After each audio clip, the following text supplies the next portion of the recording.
ನಾಮಪತ್ರ ಸಲ್ಲಿಕೆ ಮಾಡಲು ಓಡೋಡಿ ಬಂದಿದ್ದಾರೆ ವಿನೋದ್ ಅಸೂಟಿ. ಧಾರವಾಡ ಕಾಂಗ್ರೆಸ್ ಅಭ್ಯರ್ಥಿ ವಿನೋದ್ ಅಸೂಟಿ ಓಡೋಡಿ ಬಂದಿದ್ದಾರೆ. ಅಭ್ಯರ್ಥಿ ಜೊತೆಯೇ ಸೂಚಕರು ಕೂಡ ಜೊತೆಗೆ ಓಡಿ ಬಂದಿದ್ದಾರೆ. ಮೆರವಣಿಗೆ ಮಾಡಲಿಕ್ಕೆ ಹೋದಾಗ ಈ ಸಂದರ್ಭದಲ್ಲಿ ವಿಳಂಬವಾಗಿದೆ. ಇದರಿಂದಾಗಿ ಕೈ ಅಭ್ಯರ್ಥಿಗೆ ಆತಂಕ ಶುರುವಾಗಿದೆ. ನಾಮಪತ್ರ ಸಲ್ಲಿಕೆ ಮಾಡಲಿಕ್ಕೆ ತಡವಾಗುತ್ತೆ ಅಂತ ಓಡೋಡಿ ಬಂದು ಧಾರವಾಡದ ಜಿಲ್ಲಾಧಿಕಾರಿ ಕಚೇರಿ ಬಳಿ ನಾಮಪತ್ರ ಸಲ್ಲಿಕೆ ಮಾಡಲಿಕ್ಕೆ ವಿನೋದ್ ಅಸೂಟಿ ಓಡೋಡಿ ಬರ್ತಿದ್ದಾರೆ. ನಾವು ವಿಜುವಲ್ಸ್ ಅಲ್ಲಿ ಗಮನಿಸ್ತಾ ಇದ್ದೀವಿ. ಉತ್ತರ ಕರ್ನಾಟಕದ ಪ್ರಮುಖ ಲೋಕಸಭಾ ಕ್ಷೇತ್ರಗಳಲ್ಲಿ ಹುಬ್ಬಳ್ಳಿ ಧಾರವಾಡ ಕೂಡ ಒಂದು. ಎಂಪಿ ಆಗಿದ್ದಾರೆ ಪ್ರಹ್ಲಾದ್ ಜೋಶಿಯ ಮೈತ್ರಿ ಅಭ್ಯರ್ಥಿಯ ಅಪೋಸಿಟ್ ಕಾಂಗ್ರೆಸ್ನ ಅಭ್ಯರ್ಥಿಯಾಗಿ ವಿನೋದ್ ಅಸೂಟಿ ಸ್ಪರ್ಧೆಯನ್ನ ಮಾಡ್ತಿದ್ದಾರೆ.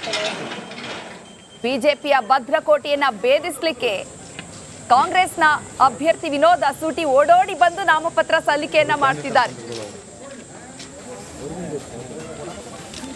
ಮೆರವಣಿಗೆಯನ್ನ ಹಮ್ಮಿಕೊಂಡಿದ್ರು. ಇಂದು ಬೆಳಿಗ್ಗೆಯಿಂದಲೂ ಮೆರವಣಿಗೆಯನ್ನ ಮಾಡಿ ನಂತರ ಜಿಲ್ಲಾಧಿಕಾರಿ ಕಚೇರಿಗೆ ತೆರಳಿ ನಾಮಪತ್ರ ಸಲ್ಲಿಕೆಯನ್ನ ಮಾಡಲಿಕ್ಕೆ ಪ್ಲಾನ್ ಮಾಡಿಕೊಳ್ಳಲಾಗಿತ್ತು. ಮೆರವಣಿಗೆಯಲ್ಲಿ ತಡವಾದ ಕಾರಣ ನಾಮಪತ್ರ ಸಲ್ಲಿಕೆ ಮಾಡಲಿಕ್ಕೆ ಲೇಟ್ ಆಗುತ್ತೆ ಅನ್ನುವಂತಹ ಕಾರಣಕ್ಕೆ ಓಡೋಡಿ ಬಂದಿದ್ದಾರೆ ಕಾಂಗ್ರೆಸ್ನ ಅಭ್ಯರ್ಥಿ ವಿನೋದ್ ಅಸೂಟಿ.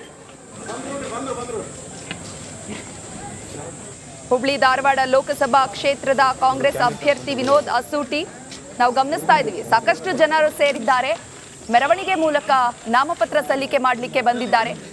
ಈಗ ನಾಮಪತ್ರ ಸಲ್ಲಿಕೆ ಮಾಡೋದು ಒಂದು ಶಕ್ತಿ ಪ್ರದರ್ಶನವನ್ನಾಗಿ ಮಾಡ್ಕೊಂಡಿದ್ದಾರೆ ಎಲ್ಲ ಅಭ್ಯರ್ಥಿಗಳು ಕೂಡ. ಹೆಚ್ಚಿನ ಸಂಖ್ಯೆಯಲ್ಲಿ ಕಾರ್ಯಕರ್ತರು ಬರ್ತಾರೆ, ಅಭಿಮಾನಿಗಳು ಬರ್ತಾರೆ, ಎಲ್ಲರೊಟ್ಟಿಗೆ ಬರ್ತಾರೆ. ಅವರ ಪಕ್ಷದ ಮುಖಂಡರುಗಳು ಇರ್ತಾರೆ.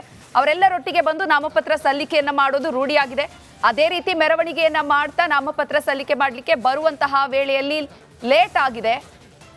ಹೀಗಾಗಿ ತಡವಾದ ಕಾರಣ ವಿನೋದ್ ಅಸೂಟಿ ಓಡೋಡಿ ಬಂದು ಧಾರವಾಡ ಲೋಕಸಭಾ ಕ್ಷೇತ್ರದ ಅಭ್ಯರ್ಥಿ ನಾಮಪತ್ರ ಸಲ್ಲಿಕೆ ಮಾಡಿದ್ದಾರೆ. ಧಾರವಾಡದ ಜಿಲ್ಲಾಧಿಕಾರಿ ಕಚೇರಿ ಬಳಿ ಈ ಘಟನೆ ನಡೆದಿದೆ.